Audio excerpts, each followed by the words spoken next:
Dr. Catherine Pakaluk is a mother of 8 and an economics professor. She wrote the book Hannah's Children, and she tells the story of women across the country that are defying the birth dearth by having lots of kids.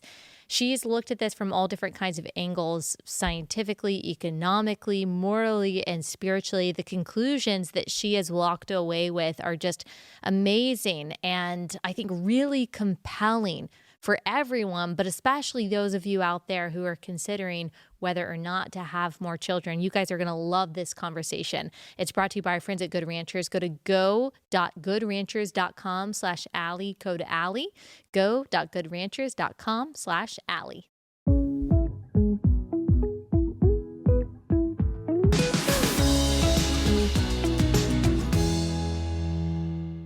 Catherine, thank you so much for joining me. If you could just tell everyone who you are and what you do. Sure. My name is Catherine Pakaluk, and I teach at the Catholic University of America. I'm an economist by training, and I also have 8 wonderful children.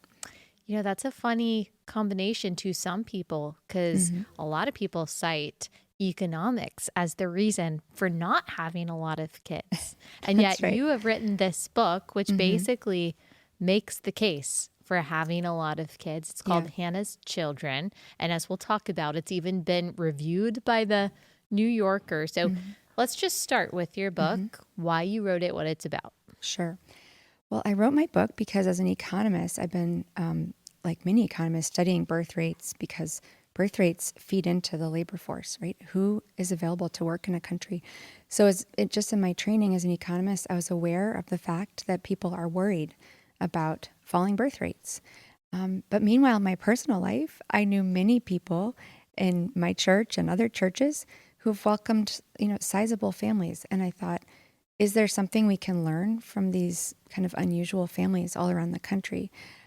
So I wrote the book to provide a kind of little peek into the world of people who are defying falling birth rates and then try to draw some conclusions about that. So the subtitle is The Women Quietly Defying the Birth Dearth. So even that subtitle, that is saying that there are women who are purposely having 8 kids when typically we hear, even I think it was Emmanuel Macron who said, well, no woman wants that. She's being forced to, or in very crude terms, she's too dumb to know how not to have kids. Right. And you're saying that's not the case. That's not the case. Right. I mean, didn't we see this with the coverage of Hannah Neeleman and the ballerina farm recently? I mean, that article, the interviewer just went and talked to her and kind of, walked away concluding it must be that deep down she's being kind of forced into this life.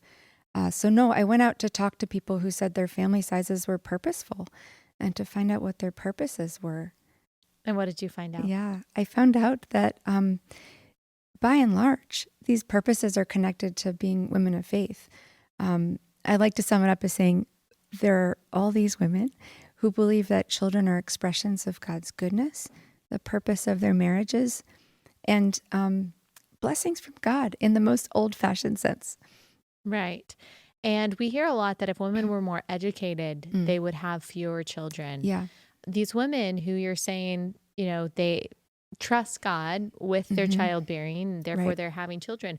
Are they just uneducated? Or are they just following religious feelings? Yeah. Well, so it's fair to say that around the world, it's a very strong predictor of lower birth rates is how much education women have.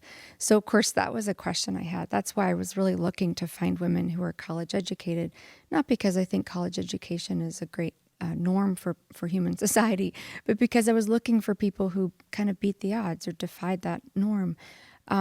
And so, of course, no, it wasn't a story of women who don't know what they're doing or kind of accidentally ended up with a bunch of children. These were women with, I think, really compelling stories. And so while overall it was kind of a story of biblical faith, I would say, or love in one case, a woman who really just loved her husband and he really desired a large family. What I try to explain is that each story is a story of meaning and purpose and very beautiful and stands on its own. I love this picture that you posted. You're kind of responding to Emmanuel Macron. I think this is full screen 7, where you are clearly in graduation garb and you are holding, let's see, how many of your 6 children at this point? And I'm guessing those are all the children that you had because the youngest looks like a sweet little baby. So you were a very educated person and you are still in education and you chose with all the education in the world to have as many children. And so talk to me about your decision making, you and your husband's decision making to have this many children. Yeah. Well, I grew up in a large family. So I remember as a child, I was the oldest of 9. And I remember as a child just thinking the most wonderful time, the most magical time, it was like Christmas, was when a new baby came into the house. So I was launched into adulthood with that very strong sense that children were sort of the greatest gift you could receive. And so while I did feel, and I still do feel, that God was calling me to use my intellectual gifts in a way to serve the church, to serve the world, to help pursue truth and help people live better lives, I always felt that I wouldn't want to put that off. I wouldn't want to put off having a child to do something in the world. I always thought, well, I can do those things later. So when we got married, my husband was a widower, and he just lost his first wife to breast cancer. And there's something about loss, which I think oftentimes helps you see the value of life, value of human life. And we thought, well, we'd just see if we could have a family right away. And when my first child was born, I like to say, well, he was the best baby in the world. And I thought, well, how soon can we have another one? And that that's more or less continued. Of course, there's stories, ups and downs in there, but ultimately we were super blessed with 8 children. And now really, honestly, it seems like I can't even believe where that time went. And how old is your oldest and how old is your youngest? My oldest is 24 and getting married in December. Yes. My youngest is just turning 8 this month. Oh my goodness. So you have such a wide range of life because you have a grandchild who's 6 months old and then you've got an 8-year-old. So an 8-year-old is like second grade. Yes, I mean, still going through elementary school. How does that dynamic, I've heard from a lot of moms in that same situation, either that it keeps you young or it makes you feel like, wow, I can't believe that we're still in the thick of this. I know. I think, I think it's a bit of both. I do think it keeps you young. I mean, there's something wonderful. My husband says this all the time about the times we get to sit with our 8-year-old, or you take him on bike rides and he just chatters away. And so it keeps you feeling a little bit closer to what it was like to be a young mom. And at the same time, when I go to church and I look at the young moms, I realize, well, I'm not in that same stage of life anymore. My children are getting married and having babies. So, but it's just wonderful. Also, I want to just emphasize too, the relationship between those oldest children and the youngest children. What a rich life my 8-year-old has, because he has siblings, working and out of college, in high school, in middle school. And those relationships are really so precious. Yeah. I only have 3. And there are challenges to every transition. There's challenges transitioning from 0 to 1, 1 to 2, and 2 to 3. And every child, of course, adds another logistical hurdle just when you're thinking about transportation and nap times and schedules and things like that. But in some ways, I've thought that this was the easiest transition because my confidence as a mom has skyrocketed, whereas my anxiety has really plummeted. Not that I worry about nothing, but you learn through experience that more things are going to be okay than you think. That's not that everything works out perfectly, but fewer things are a big deal than you originally thought. And that confidence has made motherhood this time around much easier. Was that true for you? Yes. I mean, times a lot more, than what I have. 100%. And I think it's not widely known. For me, it was my 4th. I remember a very specific moment when I thought, this is really not like it used to be.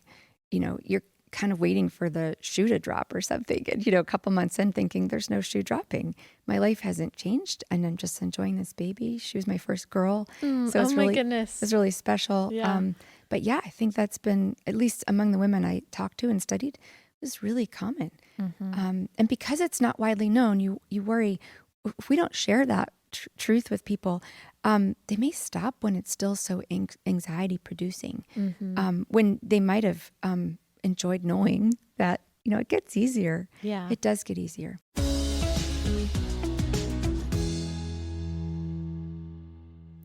First sponsor for the day is Carly Jean Los Angeles. You guys know how much I love CJLA. I've been wearing CJLA for years.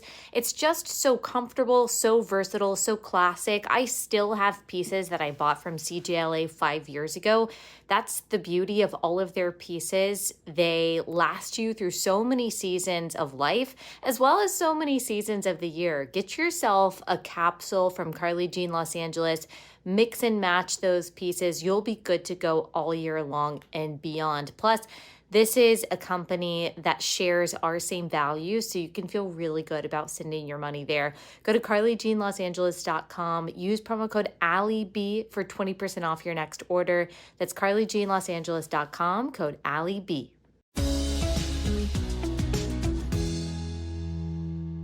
And I get this question a lot. Yeah. And so I'm so interested to know how you would answer it.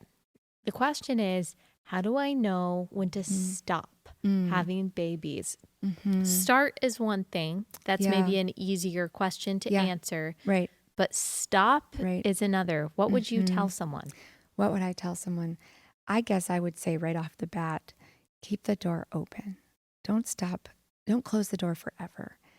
Wait till you're ready.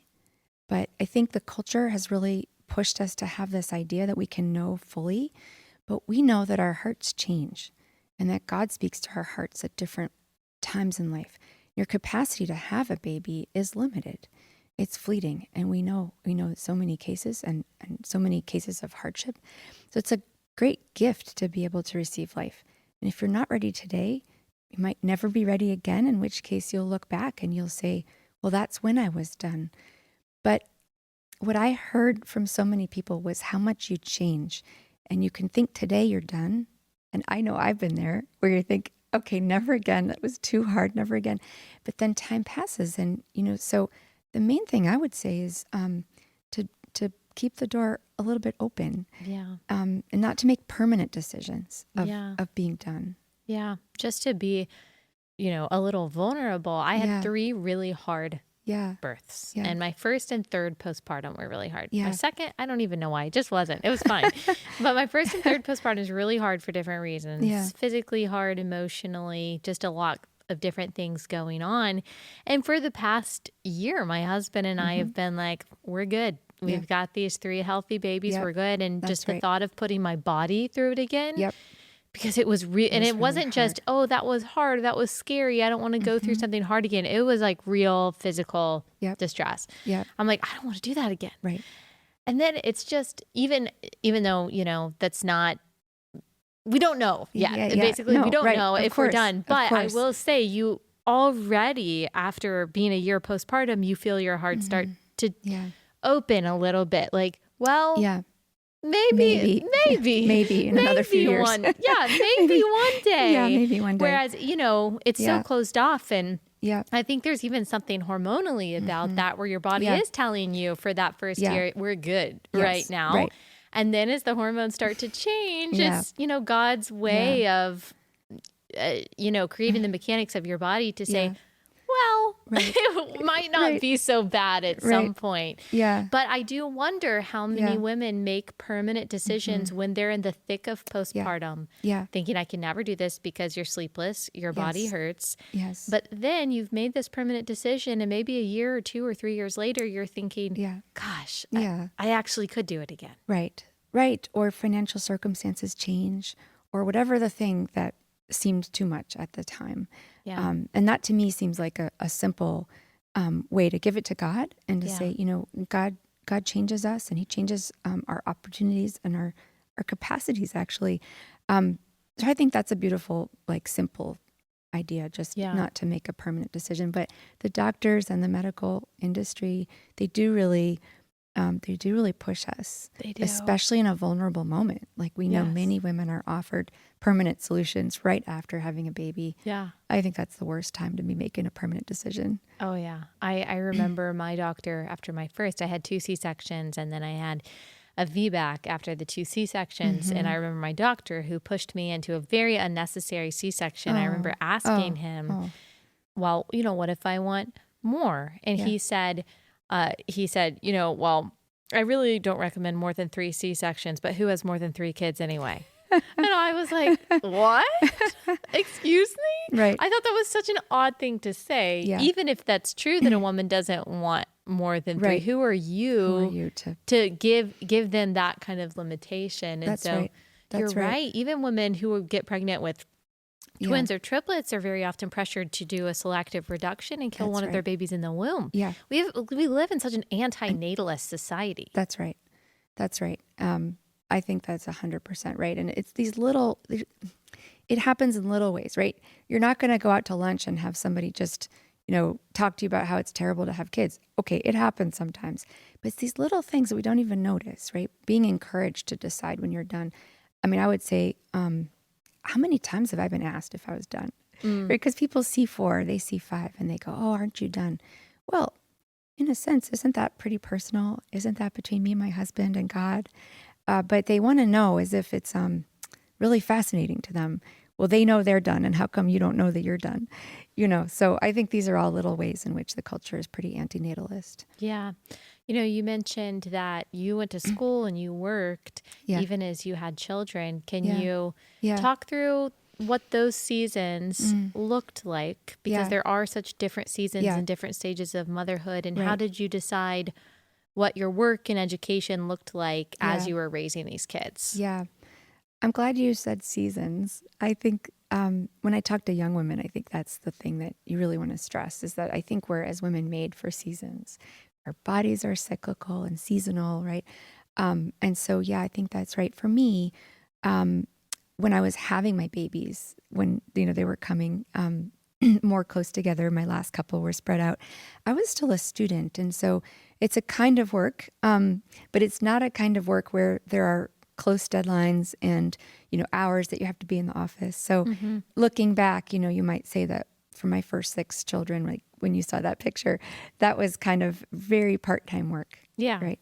And I could control the hours that I was out of the house.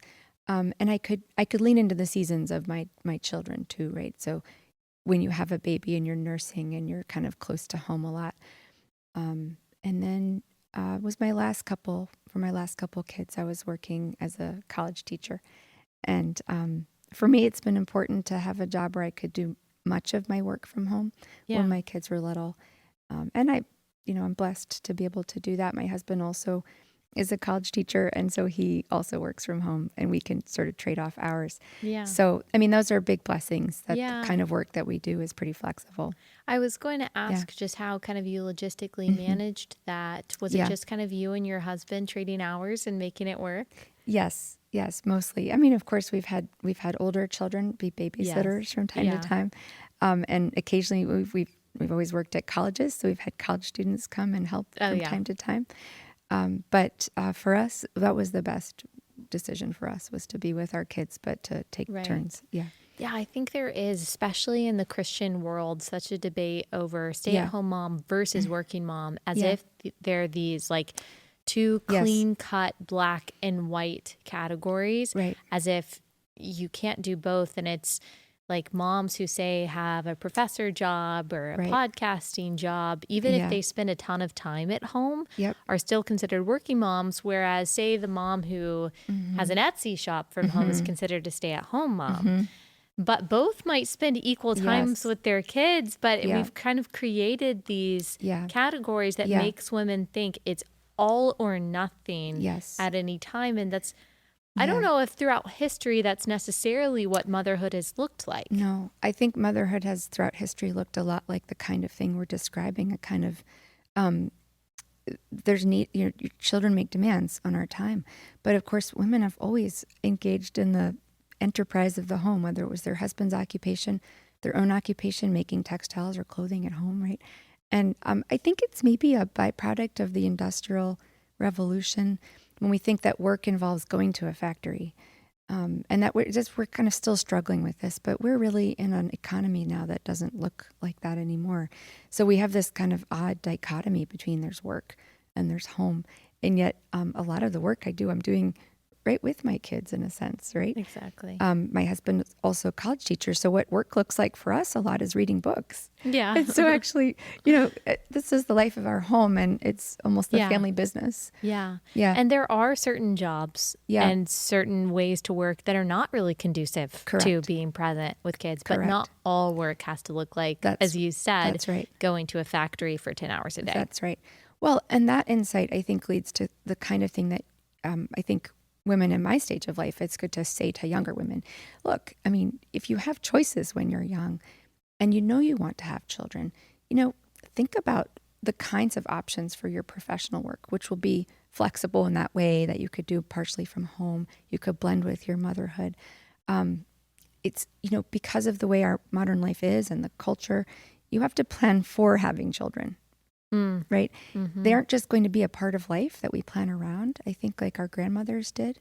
And so if you plan for it, it can be much easier. I mean, I knew as a college student, and so that I'd like to have children. So I thought, well, there's a lot of ways I could use my talents that would put me in a position of having to choose between an office and my home. Yeah. And I don't want to do that. So you were strategic in choosing the kind of work. Yeah.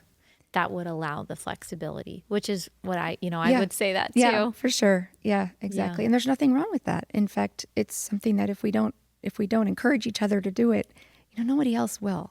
Yeah. Nobody in school or my college or my university ever suggested, you have a degree in math and economics, you could go into finance or Wall Street or something at bank. But maybe you should also consider options that involve more blended work. And so if it hadn't come from my family background, I don't think I would have known it. Yeah. Right. So we have to say these things out loud. Mm-hmm.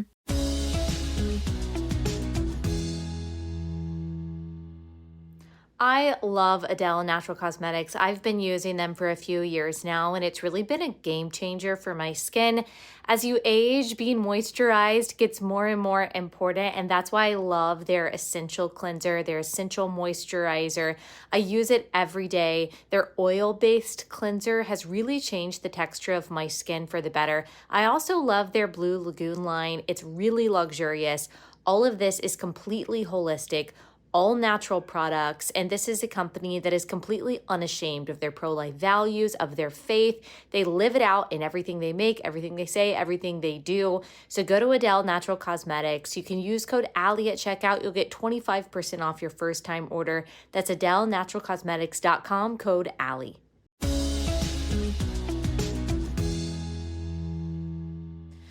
We do hear that motherhood is economically disadvantageous for women. And in fact, when we hear administrations talking about adding jobs or bouncing back from economic malaise, they will say we have this many women back in the workforce.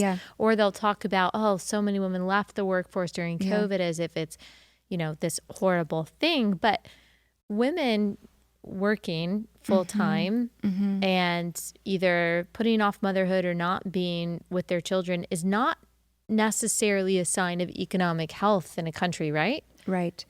Wow, this is very interesting. At the moment, where we are, many countries with their falling birth rates, we really we view it's almost a Marxian view. We view kind of full employment of every able-bodied man, woman, and child, except we don't employ our children anymore.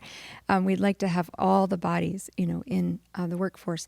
But no, the life cycle for women, of course, is very interesting. I like to think about some of the Olympic athlete stories that we know of, women who, had their babies and then came back to participate in track and field events or whatever. And sometimes you see these cases where women who come back after having babies achieve personal bests later, right? And I think actually that's a good model for us, because women often after having children are very productive. So the productivity of our life cycle is, again, it's seasonal, can be seasonal. And then one more thing on that, right? When a woman has babies, she's contributing workers in the next generation.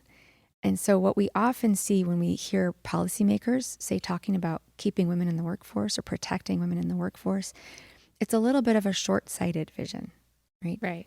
right? Because women spending more time in the workforce, say, in ways that make it harder for them to have children, reduces the available workers in the next generation. And I think I think we have to accept that the crunch we're seeing now in birth rates has something to do with that. Yeah. Yeah. Because you said there are so many falling birth rates around the world. It's not just the United States, Right. but obviously Canada. We see that in many Asian countries. Right. And as you're writing your book and as you've looked at this, what do you think is really driving that? Yeah. Well, I guess I would like to say that I think the thing that's driving it is big and it's big and structural, and it's obviously something that's common to all the countries, right? It's not just the socialist countries or the Western, more free countries. It's happening everywhere. So it really is, I think, the fall is best explained by the sort of the economic logic going against children today. What do I mean by that? I don't mean that anybody, it's sort of an evil genius, is up, in an office saying, we're going to penalize people for having kids. But kids aren't labor for the household anymore, and they aren't our old age support anymore, right? So for each individual household, children don't add any sort of economic rationality. And then, once you had the sort of, we'll say the women's revolution of the 20th century, opening up all these different job opportunities, maybe a more fine-tuned ability to control our reproductive lives, they introduce a new cost, not a budgetary crunch, but an opportunity cost. So women are choosing between two, let's say, two great things. So how they rank those two things will be the difference. So overall, you have that children are less valuable to the household, and that's true everywhere you go, because of old age programs, because children don't work for the household. And then now they're a cost in terms of women's income. And so that's what's driving falling birth rates. And it's pretty universal. It's happening in every continent that we know of. And so this is where this inquiry became important to ask, well, does it have to happen this way? Or who are the people still having children? Right. And so in the face of that kind of economic logic against children, what I discovered is a spiritual logic in favor of children.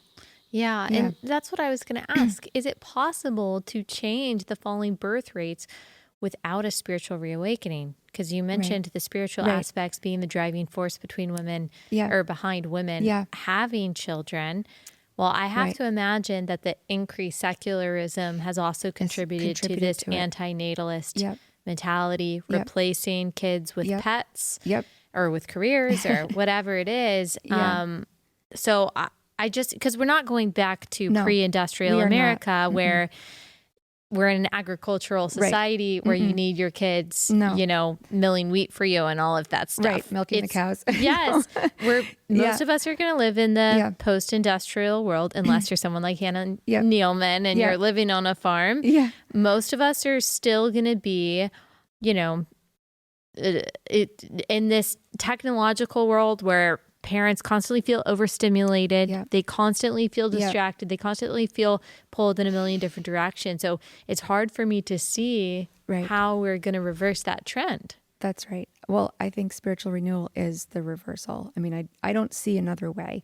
I say at the end that after talking to all of these people, I'm just really struck by the extent to which we might just call it old-fashioned biblical values seem to be inadequate. And not just adequate, but actually a super impressive motive to have children. Kind of a simple trust that God says children are blessings. And as one woman said to me, well, the three big blessings we have from God are health and wealth and children. And the greatest of these is children. And she paused and she said, and I don't think you could have too much of any of these things. And I thought, oh, that's a really beautiful way of putting it. Mm-hmm. So if you really did view children as wealth, which is what the scriptures say, right, then you would arrange your life to get more of that kind of wealth, right? And so when I say this is the spiritual awakening is a viable path, it seems like this is the case among women of many faiths, but who are all anchored in those biblical truths, and they believe them in a simple way, but in a very serious way. Mm-hmm. I think that's good news, though. I think it's like really good news and very interesting. And it's also always comforting to think that all of the issues that we're talking about, whether it's anti-baby culture, anti-natalism, they're not new. They No. take on new forms. That's right. But even if you look back at the early Roman Empire, That is the exactly babies who were right. abandoned through exposure Yes. because the parents couldn't take care of them. And then Christians came along and said, nope, we're not doing that anymore. Yes. We're going to value these kids. So it does seem like it is still 2,000 years later, the Christian responsibility Yep. to oppose the culture of death, the culture of childlessness, Yep. and the culture of antinatalism. I think that's so correct. I'm so glad that you mentioned the history, because I think that people naively look back and they say, well, in the past people valued children and today we don't. And I think there's a way in which that's true. There was more economic value that children had. But did people value children always forever for their own sakes? And I think that that's always been a note of Christianity, right? Because God came to earth as a human infant. Right? He didn't have to do it that way, right? We know that. He's God. But he chose to have a mother and to come into our midst as a baby. So yeah, Christianity has always stood for the value of the child as a weak, needy, crying infant. Yeah. And I think it's like a great time to rediscover that. Yeah. Yeah. It's so true. I'm thinking, just as you were talking about how God's people were always the ones standing against the destruction of children, like even going back to the Hebrew midwives. When That's the right. Egyptians were trying to kill all the babies, That's right. under 2 years old, and the Hebrew midwives saving those babies. When you think about God instructing the Israelites not to fellowship with the people who were giving their babies to Molech. And then, of course, as you said, Jesus coming to the earth as an embryo, heralded by the kicks of John the Baptist in Elizabeth's stomach. And then even, Jesus chastising his own disciples, products of their time, who said, we don't want the children bothering this, That's right. Our teacher. And then he said, no. Let the little children come to me, for such as these belong the kingdom of heaven. Like Christians who followed that man, that God man, that mentality, bursting onto the scene of the Roman Empire, which said, people are, valued by their logos and kids don't have that. Right. Well, the capital L logos, the Word made flesh who dwelt among us, said, no, that doesn't determine their worth. I do. Yeah. That changed the world, and it should still. It should still, and it can still. That's why I think this is really good news, right? It's actually still possible to arrange your life to welcome life today. And we know it's possible for women who are in crisis pregnancies. It's possible for those of us facing, high housing costs or whatever those things are. And that's a gospel. Like, it's a kind of nugget of good news. I really feel that. And if we talk more about that and encourage it more, and lean into our evangelization, we could see these things improving. Yeah.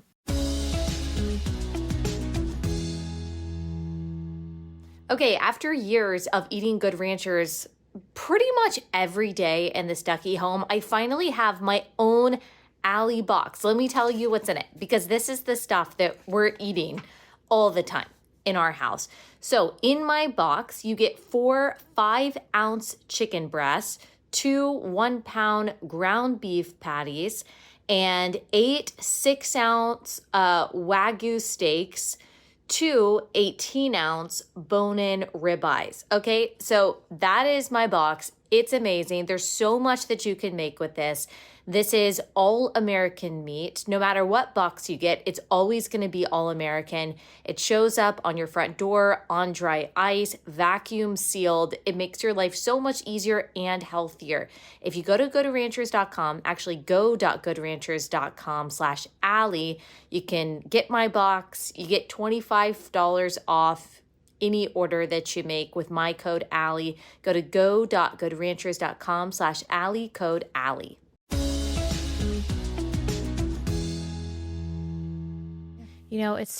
It's sad when I see on social media, whenever there's a picture of a mom with a bunch of kids. Yeah. Typically, if it's more than 3. The comments, a lot of the comments are happy, of course, but then comments like, are you not done yet? Are you finished? Do we really need more kids? It's this, same age-old Malthusian dread. and Yeah. Satan Yeah. hates children, so it Satan goes back hates children. forever. I think it does. But Yeah. Thomas Malthus and Bill Gates and Warren Buffett Yeah. and Margaret Sanger, all these people Yeah. believed in this overpopulation myth. Right. Yeah. I think it's important to and as you say, to recognize it's of a piece with Satan, and it goes all the way back. But when I think about Malthus and Margaret Sanger and eugenics movement, I think that what kept coming to me when I talked to all of these women who represent like the other thing, was the substitution of human wisdom for divine wisdom. Right. And I thought, well, it seems, so Malthus is there saying, well, what do you mean we can just welcome all the babies? Like, we can't welcome all the babies, right? And then, of course, we see this later. And then, of course, it gets very dark. Well, who are the right babies to welcome? Right. Eugenics. Right. Who are the right babies to welcome? Who are the right people to have children? And all of that's, terribly evil. But, God is asking us to trust him, right? He's asking us to trust him. It might look as if you can't afford that child, but the child is wanted by God and loved by God, and God's providence will provide for that child. So it's really, I think the smarter we get as a society, we can, I don't know what the most smart thing we do today is, right? But we have all of this technology and all these neat things. It becomes, I think, a little bit harder to trust that God's wisdom is really vastly superior to our wisdom. Yeah. And obviously Malthus didn't take into account Yeah. that human beings actually were contributors. We're not just a drain on resources, but we come up with more efficient ways to distribute resources. That's we're right. a credit to society, not just a debit. Yeah. But even beyond that, because humans aren't measured by their productivity or their innovation, that's part of it. But this concept of the Imago Dei is just really tough for the secular world to understand. And they really also don't understand that, like, it is uniquely the United States who understood that we were all created as just being a creation by God. We were endowed with these certain inalienable rights. Other societies really don't measure someone's rights or humanity or value based on the fact that they just exist. But America at least understood that fundamentally, and that's what changed Western civilization. Yeah, that's right. And people just don't make those connections, but it's really all connected. Yeah, it is connected. I was also thinking when you were talking about how children aren't just consuming resources, they're contributing, right?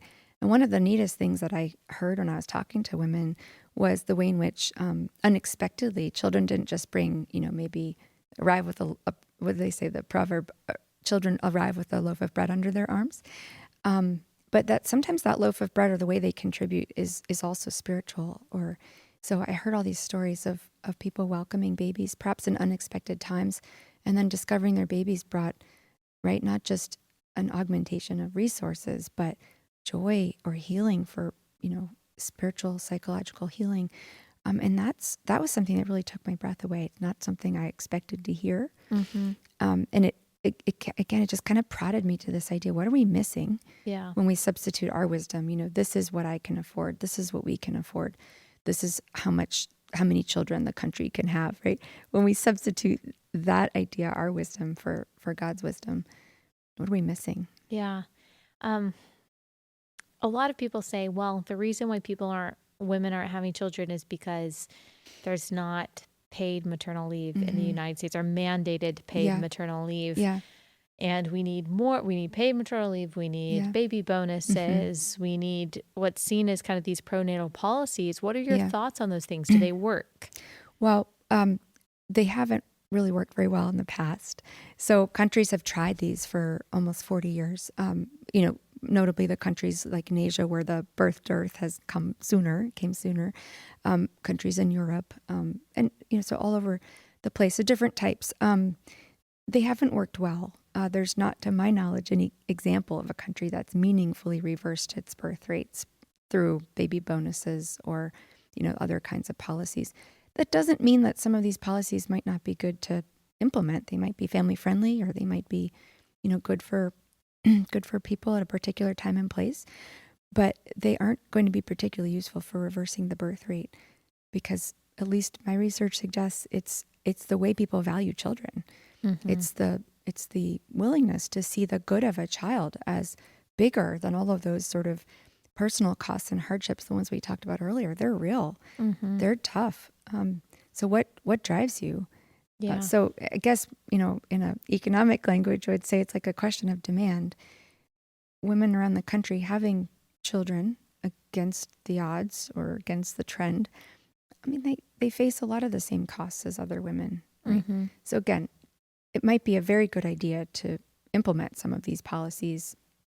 I'm somewhat agnostic about most of them. I don't study them directly, but have studied the way in which they haven't really worked to turn birth rates around.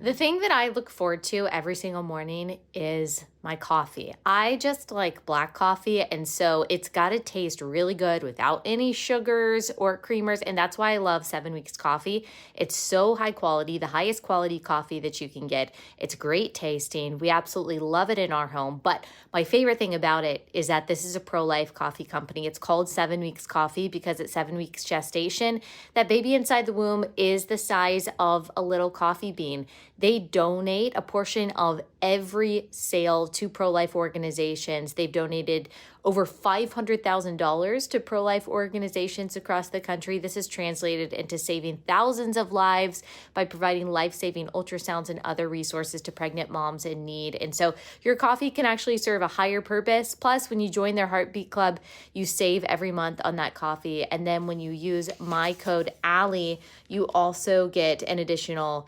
10% off. So if you go to 7weeks.com, code Allie, you'll get that discount, 7weeks.com, code Allie.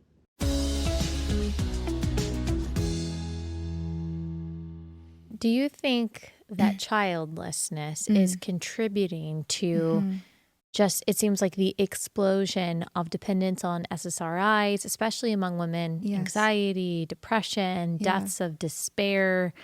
I mean, it's women over 40 that really are taking, it seems, the lion's share of these antidepressant, anti-anxiety medications. Do you think this, that childlessness and those mental health issues go hand in hand? I think we really need to ask the question. So I'm not an expert on the connection between those two things, but it came out of my conversations with so many people that I think the language a lot of people used was sort of like a baby's like a sun lamp. I definitely suffer from lack of sun in the winter. I feel that maybe I would be better off in Texas or Florida. But, that idea that sort of there's something about babies who, I mean, what do you need when you're depressed in a sense? You need unconditional affirmation. And babies, I mean, boy, they unconditionally love us.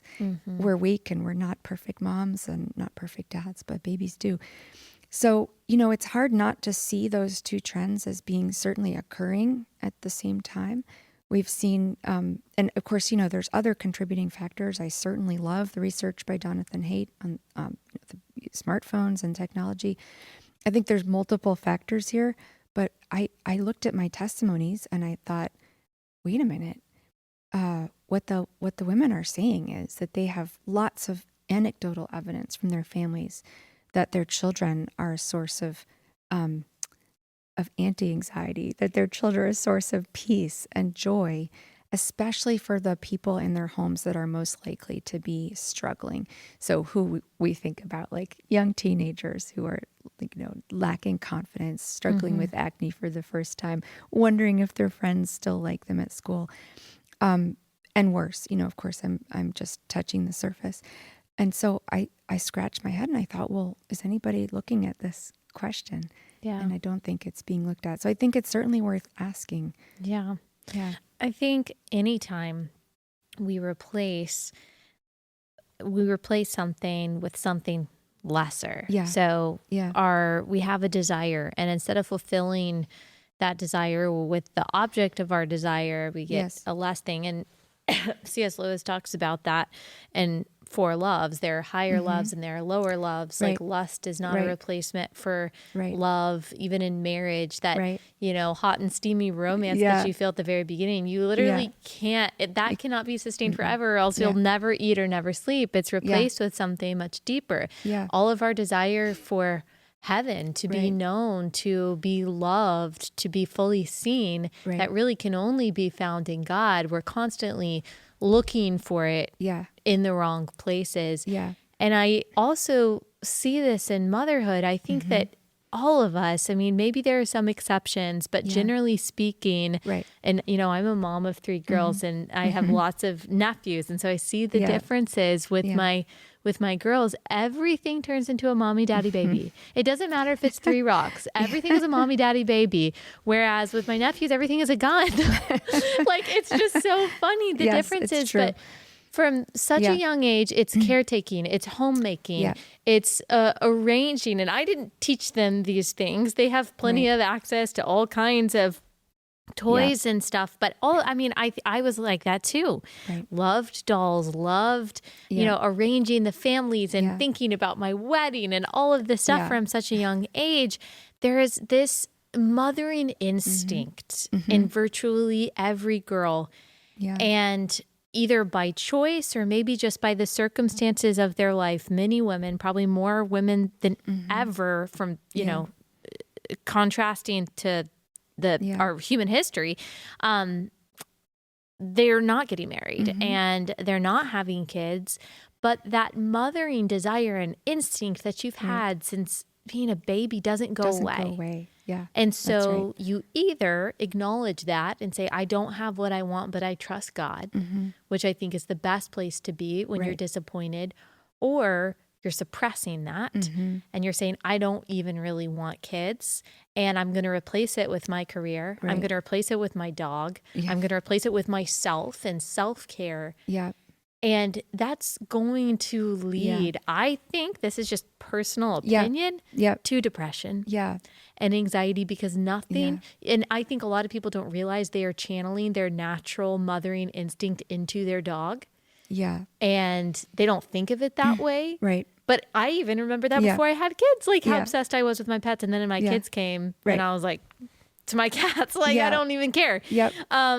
Yep. So I think that that's a lot of what's happening too. Yeah. Well, yeah. And if I can go a step further, Please. I think women also mother at their workplaces. Yes, totally. They mother through politics and sort of social Yes. justice causes. Yes. And to borrow a phrase, kind of toxic empathy, Yes. right? Because we are meant to have these incredible empathy muscles, right? I mean, Yes. this is part of being a great mom is, you can just look at that 3-year-old and like, oh, I get it. You're having such a rough day. It's Yeah. like, oh, that is the worst and most disappointing thing that's ever happened to you. You didn't get the cheese chunkies that you wanted. Yeah. That's Yeah. So, but when we take that empathy that's meant to really identify with our children as they're young and immature and help them nurture them into adulthood, we start to apply that to other things. I think that's a big piece of the kinds of problems that you've talked about, and that I think we're seeing parts of this, misplaced social justice movement. I think it's women mothering Yeah. in a way that that they can't 100%. mother. We Yeah. have the exact same thought. I think that misplaced mothering Yeah. absolutely manifests itself in a lot of women who would probably call themselves liberal women, thinking that they are defending the least of these or the most vulnerable because they believe that whatever victim or proclaimed victim that the media hoists up needs their defense, needs their nurturing. And that's, I think that is a huge part of it. Yeah. I also think for women, because there will be women that Yeah. God doesn't give children, Of course. or they don't marry. Yep. And they might be thinking, well, what about me? I'd love to have kids, but I don't. But there are kids still that need your love, Yes. whether it's at Yes. church or mentorship programs. There's lots of ways to do that. Fostering and adoption. I mean, this country, we are a Christian country, and we should have no children left in foster care. We should open our homes as much as we can. I agree with this completely. And of course, the sad thing is that if you are exercising your empathy muscles through social justice causes or whatever they might be, or at the workplace, those things they're not as naturally fulfilling to us, which leads us back to where you started, this question of, is this fueling our anxiety and our depression a little bit? Now, these are really big questions, but I think they're questions we're not asking, and to our peril. They're also very awkward questions, I would say, for a country that's has been committed to abortion rights. Exactly. Yep. And I just think that motherhood in general just like makes us better.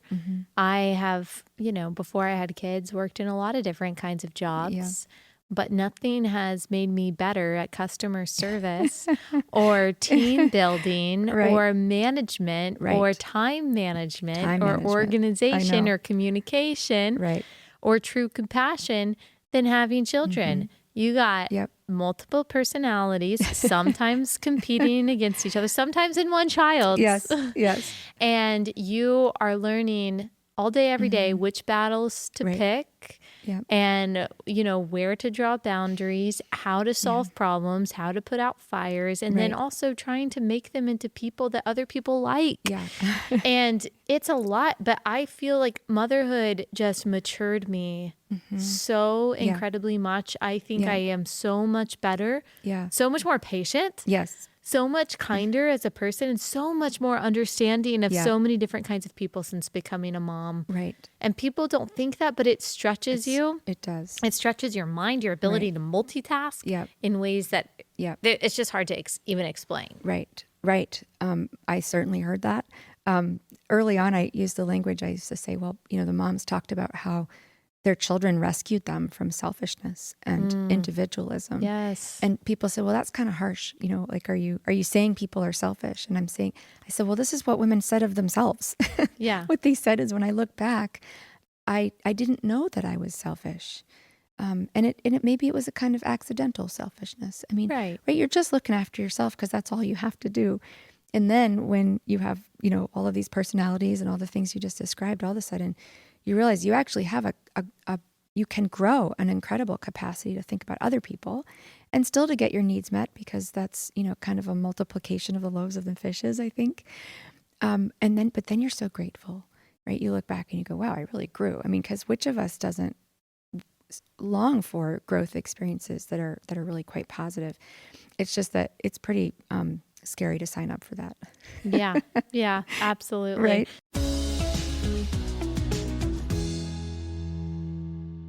So right now we're seeing all of this craziness with the port strikes, and you might be worried about getting medication you need. It's going to affect so much. You need an emergency supply kit, an emergency medicine supply kit from Jace Medical. Go ahead and get a Jace Daily Kit. That is a year-long emergency supply of the prescriptions that you and your family rely on. So you go through their confidential telemedicine process. They get you a year-long supply of those prescriptions. And then you can also get their Jace case, which is a supply of life-saving antibiotics. You can add on things like Tamiflu or ivermectin or an EpiPen. It is so much better to be safe than sorry when it comes to your medical supplies for your family. So go to jace.com. You can use code Allie at checkout. You'll get a discount when you do. Jace.com, code Allie.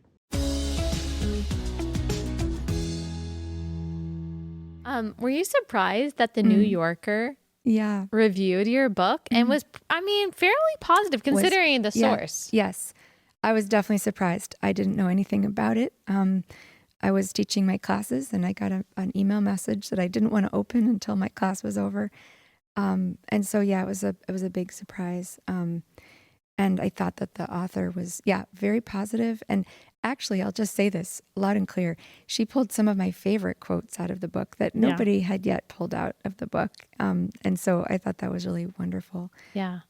I was really happy to see that, because you don't really expect a place like the New Yorker to even pick this up or pay attention to it. Yes. I think that moms are caricatured in a way that our society kind of gets, but doesn't really have a counter image for it. And the reason this was so satisfying is because I think that you may not agree with the things and the sentiments and ideas of every woman in my book. You may not find it like something that you want to do, but it certainly replaces a caricature with a real human being, a flesh and blood human being that you can kind of think, well, I don't know if everybody reading the New Yorker wants to do that or to be that, but they could at least say, I could see how somebody would want to do this if they believe what they believe. And I understand where they're coming from. Right. So that made me very happy. Right. Well, I'm Yeah. so thankful that you wrote this book and You're that you welcome. talked to all these women. Yeah. This is a fascinating conversation, and Yeah. people can get it wherever books are sold, I'm guessing. Yes. Yes. Oh, yes. Yeah, Yes. of course. Amazon, Barnes and Nobles. I love and it. It's all so the other beautiful places. too. Hannah's Children, the women quietly defying the birth dearth. And of course, you're one of those women. And it's a very easy to read book, but it's just jam-packed with all these very meaningful stories and facts as well. And this is at the very least, the conversation starter we need as we talk about reversing this literally existential crisis That's right. that we're in. So thank you so much for writing it. I really You're appreciate welcome. you.